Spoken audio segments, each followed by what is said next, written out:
High friends, welcome to Srimathi Kumari Telugu audio stories. మొదటి భాగం లింక్ను డిస్క్రిప్షన్లో ఇచ్చాను. ఈరోజు రెడ్ రోజ్ కిల్లర్. తను చంపేసింది ఇతనే అని భయంగా వెనక్కి వెళ్తూ బెడ్ తగిలి బెడ్ మీద స్పృహ తప్పి పడిపోయింది కావేరి. జగన్ విక్రాంత్ పరుగున వెళ్ళి తన పల్స్ చెక్ చేసి ఒక ఇంజెక్షన్ వేసి చూస్తూ చాలా డిప్రెషన్లో ఉంది. గురించి ఎంక్వైరీ చేశారా అని అభిని అడుగుతుంటే, ఇది కాదురా, అతన్ని నువ్వు చంపావు అంటుంది. నీకేమైనా అర్థమవుతుందా? అసలు అది మాట్లాడే మాటలకు అని తల్లిదండ్రులను ప్రియని చూస్తూ, నీకేమైనా అర్థమవుతుందా? అలా మాట్లాడుతుంటే గగన్ ఎంత సింపుల్గా చెప్తున్నాడు అని అంటుంటే, గగన్ నీకు తెలియనిదా? కావేరి అంటే నాకెంత ప్రాణము, కావేరికి నేనంటే కూడా అంతే ప్రాణము. అటువంటి మనిషి నన్ను అంటుంది అంటే ఎంత స్ట్రెస్ తీసుకొని ఆమె ఎంత వేదన పడుతుందో అర్థం చేసుకోవాలి. కానీ నన్నేదో అన్నది అనే కోపం తెచ్చుకోవటానికి నేనేమైనా మీలాంటి మామూలు మనిషిని అనుకున్నావా? అసలు నేను సైకాలజీ చదివింది కావేరీ కోసం. మీరు ప్రళయ కావేరి అని పెట్టారు, అందుకే అది ఏ పని అయినా ప్రళయంగా చూపిస్తుంది అని చిన్నప్పటి నుంచి అంటున్నారు. అని నేను కావేరిని చిన్నప్పటి నుంచి చూస్తూ పెరిగాను. ఎవరికి ఏ చిన్న బాధ కలిగినా తట్టుకోలేదు, అన్యాయం జరిగినా ఊరుకోదు. అటువంటి సందర్భంలో తను తాను కోల్పోతూ న్యాయాన్ని అన్యాయంగా అన్నా, చూసింది కాదు అన్న మెంటల్గా డిస్టర్బ్ అవుతుంది. అలా నేను కావేరిని చిన్నప్పటి నుంచి చూశాను. నా మైండ్కి తన మనసుకి నచ్చినట్టుగా ఉండటానికి ట్రై చేశాను. ఇప్పుడే అనిపించింది, అందరి మనుషుల్లా నేను ఉంటే తనకు సెట్ అవ్వను, సైకాలజీ చదవాలి అని. అందుకే నువ్వు నేను కలిసి చదువుకున్నా తన కోసమే కదా చేంజ్ అయింది. ఎంఎస్సీ సైకాలజీ అయిపోయాక తన్ని చాలా అబ్జర్వ్ చేసుకుని హ్యాపీగా ఉండవచ్చు. తనకిష్టంగా నేను ఉంటుంటే నాకు ఏ ప్రాబ్లం ఉండదు అనుకున్నా. నాకు ఎంగేజ్మెంట్ అయ్యాక నువ్వు ఒక కేసు స్టడీ చేశావు. కేసు కావేరి కూడా స్టడీ చేసింది. ఆమెలో నేను చాలా ఆందోళన చూశాను. మీరు కేసు క్లోజ్ చేస్తే తను అసలు తీసుకోలేక చాలా డిస్టర్బ్ అయింది. కేసు పదే చదవటం వల్ల ఊరక ఇమాజిన్ చేసుకుని లక్ష్మికి చాలా అన్యాయం జరిగింది. ఆమె ఫ్యామిలీకి న్యాయం ఎలా చెయ్యాలి? లక్ష్మి భర్త కూడా చనిపోయాడు. నీ వెనక ఏదో ఉంది. నేను లా ఎప్పుడో చదువుదును అంటే, అన్న నువ్వు లా చదివితే కోర్టులో ఒక్క బల్ల కూడా ఉండదే. కోపంతో బల్లలన్నీ నువ్వే పగలగొట్టేస్తావు. కనీసం 1 వీక్ కూడా కోర్టులో ఉంచరు, డిబార్ చేసి పాడేస్తారు. ఎందుకు నువ్వంతా కష్టపడి లా చదవటం అని చదివించలేదు. అదే ఎప్పుడో చదివేస్తే రోజు లక్ష్మికి జరిగిన అన్యాయాన్ని కోర్టు ద్వారా అయినా తెలుసుకుందును. ఫ్యామిలీ ద్వారా లా చదవనవటం లేదు అని నీకు చెప్తే సీక్రెట్గా చదివిస్తున్నావు. నా లా స్టడీ కంప్లీట్ అయిపోయే లోపల మనం పెళ్లి చేసుకుందాం. పెళ్లి తర్వాత లక్ష్మి కేసుని ఓపెన్ చేస్తాను అన్నది.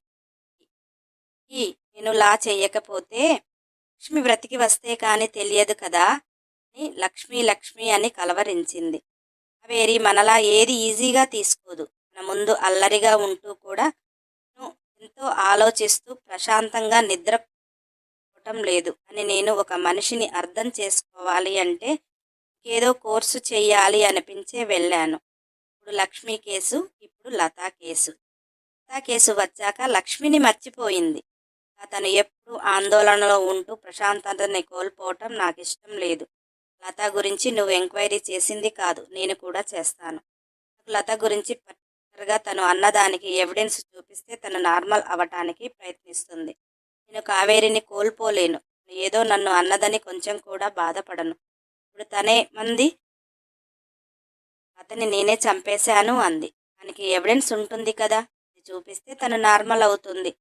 మీరు అనే ప్రళయ కావేరిని నా హనీబీగా చేసుకోవటమే నా ప్రయత్నం. ప్లీజ్ కోఆపరేట్ రా అన్నాడు.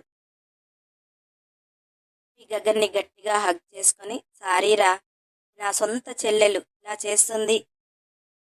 పట్టిన కుందేలుకు 3 కాళ్ళు అంటుంది, కానీ అది చూసిన కుందేలుకు 3 కాళ్ళు ఉన్నవేమో అని ఆలోచించలేకపోతున్నా. ఇలా కంప్లీట్ చేసింది కదా అన్నాడు. కంప్లీట్ అయింది, పెళ్ళైతే తను ప్రాక్టీస్ చేస్తా అన్నది. ఎందుకంటే మీరు వద్దన్నారు కదా, దగ్గర తను లా పట్టా తీసుకున్న సంగతి కూడా చెప్పలేదు అంటుంటే, సారీరా, ప్రయత్నానికి నేను పూర్తి సపోర్ట్ ఇస్తారా? నార్మల్గా ఉంటూ హ్యాపీగా ఉంటే కంటే సంతోషించే వారెవరుంటారు అంటూ ఇద్దరు అక్కడ పాత బంగ్లాకు వెళ్ళారు. అక్కడ కావేరి చెప్పినట్టు ఏమీ కనిపించల. రోడ్డుకి వచ్చేటప్పుడు సీసీ కెమెరాలు చూశారు. లత కనిపించలేదు. కావేరి ఒక్కటి వెళ్ళినట్టు ఉంది. కావేరి వెళ్ళే ఆఫీస్కి వెళ్ళారు. లత ఫ్రెండ్స్ని మొత్తం తెలుసుకున్నారు. లతకి బాయ్ ఫ్రెండ్ అన్నమాట వాస్తవము. అది లక్ష్మి అని తెలుసు. అతన్ని ఎలా ఉంటాడో లత క్లోజ్ ఫ్రెండ్ కూడా తెలుసు. అతని ఫోటో కూడా చూపించింది.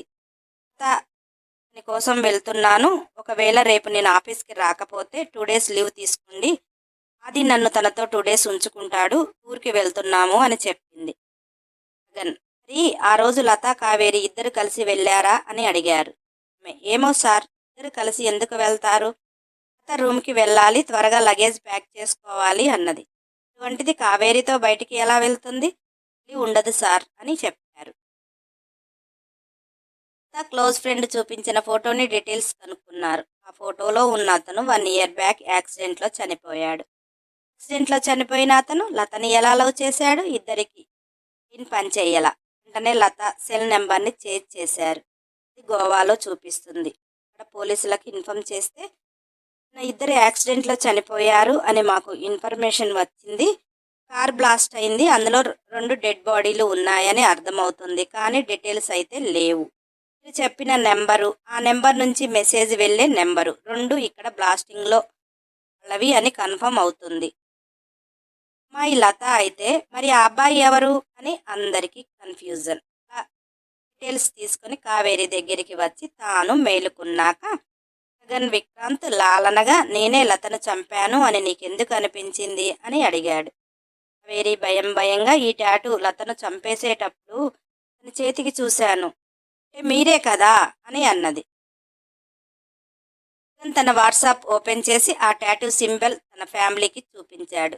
కావేరి తనే స్వయంగా నా కోసం ఈ టాటూ మీ హ్యాండ్కి వేపించుకోవా అని గతంలో చెప్పింది. ఇప్పుడు గగన్ విక్రాంత్ పిచ్చిదాన, అది ఒక స్నేక్లా ఇరిటేషన్గా లేదు, వాలి అంటే నీ పేరు టాటూ వేసుకుంటా అన్నాడు. కానీ కావేరి విక్కీ, నువ్వెప్పుడు నా విషయంలో కోపంగా ఉండవు, నీలో కోపాన్ని చూడాలనిపిస్తుంది, టాటూ చూసినప్పుడు అయినా నీకు కోపం వస్తే నన్ను సరదాగా తిడతావు కదా, ప్లీజ్ అని రిక్వెస్ట్గా నా కోసం అని పెట్టింది.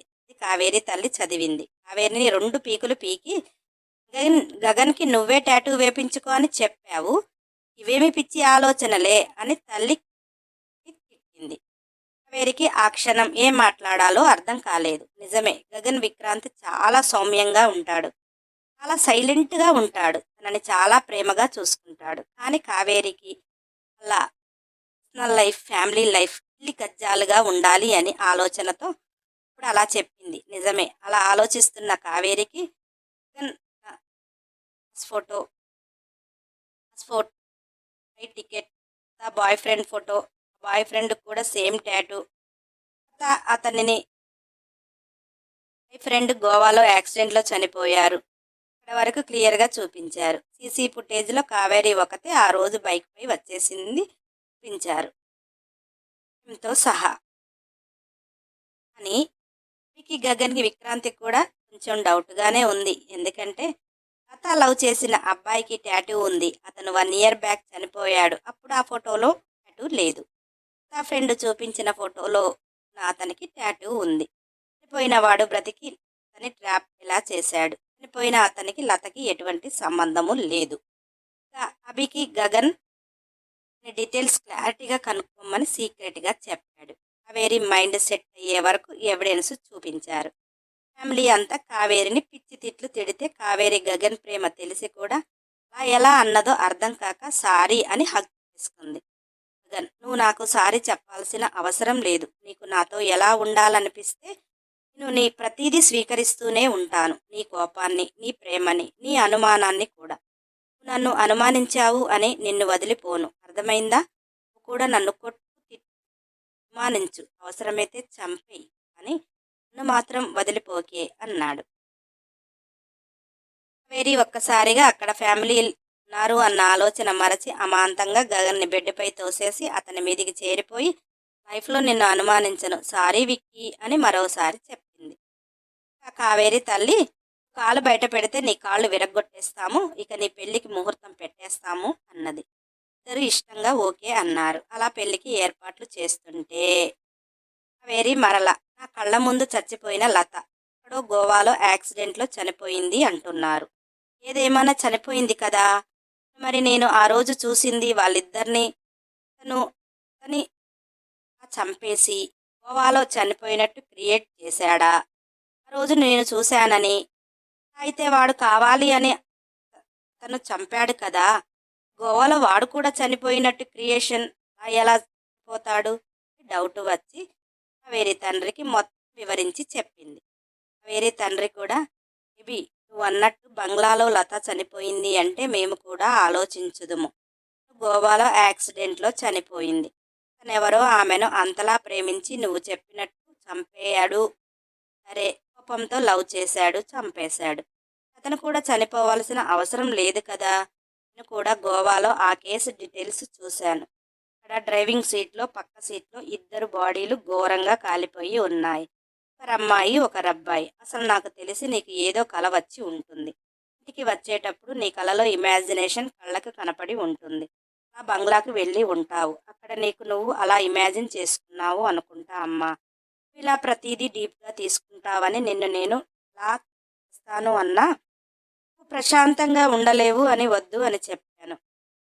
నీ మాయ చేసి కంప్లీట్ చేశావు. నాకు తెలిసి నువ్వెవ్వరినీ ప్రశాంతంగా ఉంచవు తల్లి.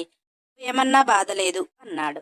కావేరి తండ్రి గుండెల్లో చేరిపోతూ, డాడీ మరి నేనంతా చేస్తున్నానా అన్నది. కావేరి తండ్రి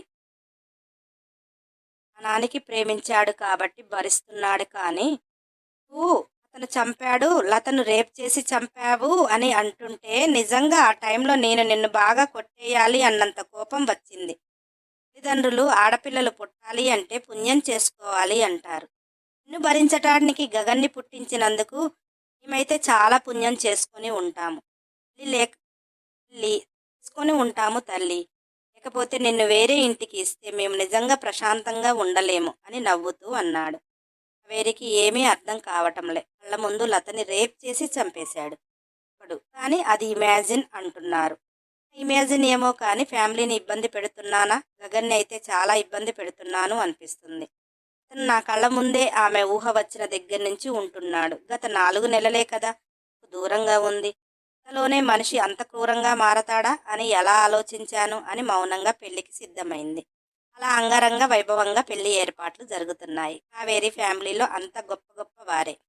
గగన్ విక్రాంతికి పెద్దగా తనకంటూ నా అనేవారు లేరు. చిన్నతనంలోనే తల్లిదండ్రులను కోల్పోయి నాదగా ఉన్న గగన్ని మేనమామ అత్తకు తెలియకుండా ఏదో తన చేతనైన వరకు హాస్టల్లో చదివించాడు. గగన్ విక్రాంత్ పరిస్థితి తెలిసిన అభికి గగన్ మంచితనం, అతని మాట తీరు నచ్చి చాలా క్లోజ్ ఫ్రెండ్ అయ్యాడు. అలా అభి ఫ్యామిలీకి కూడా గగన్ చాలా నచ్చేయటం వల్ల అభి తండ్రి గగన్ని నీ స్టడీ కోసం నేను హెల్ప్ చేస్తా అన్నాడు. గగన్ అంకుల్ మీ హెల్ప్ తీసుకుంటా, కానీ మీరు నాకు ఎంత పే చేసినా ఆ అమౌంట్ నేను మళ్ళీ మీకు ఇస్తాను అదనకూడదు, అలా అయితేనే నేను తీసుకుంటాను అన్నాడు. గగన్ మనసు తెలిసిన అభి తండ్రి నీకు ఎలా నచ్చితే అలా, నీకు నువ్వు నిరూపించుకుంటా అంటే నాకు అంతకంటే కావాల్సిందేముంది అనేవాడు. అలా గగన్ చదువుకుంటూనే అభి తండ్రి కూడా మంచి పోలీస్ ఆఫీసర్, ఇప్పుడు రిటైర్డ్ అయిపోయారు. అతనికి బిజినెస్లు కూడా ఉన్నాయి. గగన్ బిజినెస్లో హెల్ప్ చేస్తూ పార్ట్ టైంగా అతని దగ్గరే ఉద్యోగం చేస్తూ అంచెలంచెలుగా ఎదుగుతున్నాడు. గగన్ సిన్సియారిటీకి అభి తల్లిదండ్రులకు బాగా నచ్చేసింది. కావేరిని పెళ్లి చేసుకోమన్నారు. కావేరి కూడా ఓకే చెప్పటం వల్ల పెద్దలు ఒప్పుకున్నాక ఇద్దరి మధ్య లవ్ మొదలైంది. అలా గగన్ ఒకవైపు బిజినెస్లు రన్ చేసుకుంటూనే తను చదవాలి అనుకున్నది కావేరి కోసం చదువుకుంటూ వచ్చాడు. గగన్ కావేరిని పెళ్లి చేసుకుంటాను అనే ఎంగేజ్మెంట్ అప్పుడు గగన్ మేనమామను కూడా రమ్మంటే, మేనమామ భార్య మా ఆడపిల్లను చేసుకోకుండా నీ ఇష్టానికి ఊరేగుతున్నావు, ఇక నుంచి నీకు మాకు మామ లేడు, మీ మామ కావాలి అంటే కూతుర్ని పెళ్లి చేసుకోవాలి మొండిగా మాట్లాడింది. అప్పుడు గగన్ ఒకటే చెప్పాడు, మామయ్య నాకు హెల్ప్ చేయలేదు అనను, కానీ అంతకంటే ఎక్కువ కావేరి తండ్రి చేశాడు. కావేరి నా వెనక ముందు ఏముంది అని చూడకుండా ప్రేమించింది. నా ఫ్రెండ్గా నాకు ఎంతో హెల్ప్ చేశాడు. మీకోసం వాళ్ళందరినీ ఈరోజు వదులుకోలేను. మీరు చేసిన హెల్ప్కి రెట్టింపుగా మీ అమ్మాయికి పెళ్లి చేస్తే డబ్బులు ఇస్తాను అన్నాడు. గగన్ విక్రాంత్ మేనమామ పిల్లం వచ్చినోడి పెళ్ళికి వచ్చిందే కట్నం అని అదొకటి లేనిదొకటి కల్పించి ఇంత అమౌంట్ అని చెప్పి గగన్ దగ్గర డబ్బులు లాగేసుకుంది. ఆ గగన్కి ఉన్న ఒక్క బంధం కూడా లేకుండా ఉంది. నా కానీ ఏ రోజు బాధపడలేదు. కావేరి ఫ్యామిలీ అతని ఫ్యామిలీ ఉన్నాడు. వాళ్ళ ఫ్యామిలీ కూడా ఏ రోజు చిన్న చూపు చూసింది లేదు. అందుకే ఇప్పుడు గగన్ తరపున ఫ్రెండ్స్ మాత్రమే వచ్చారు. ఇందులో గగన్ క్లాస్మేట్ అమ్మాయి భర్తని 1 ఇయర్ బ్యాక్ చనిపోయింది. ఇప్పుడు లతతో లవ్ డ్రామా చేసి లతతో చనిపోయింది అని రేపు కావేరికి తెలిస్తే తను చనిపోయినప్పుడు లేని టాటూ లతతో లవ్ డ్రామాలో ఉంది అంటే కావేరి ఫ్యామిలీ ఏ నిర్ణయం తీసుకుంటుంది? ఇప్పుడు పెళ్లి జరుగుతుందా లేదా? ఇందులో గగన్ విక్రాంత్ విలన్ అని కావేరితో పాటు మీలో ఎంతమంది నమ్ముతున్నారు అని కామెంట్ రూపంలో చెప్పండి. సబ్స్క్రైబ్ చేసుకునే వారు ఉంటే నెక్స్ట్ ఎపిసోడ్ కోసం సబ్స్క్రైబ్ చేసుకుని ఖచ్చితంగా ఒక లైక్ చేయండి. మీకు వీలైతే షేర్ చేయండి. ఛానల్లో కంప్లీట్ అయిన స్టోరీలు చాలా ఉన్నాయి, ప్లేలిస్ట్లో పెట్టాను, నాన్ స్టాప్గా వినండి.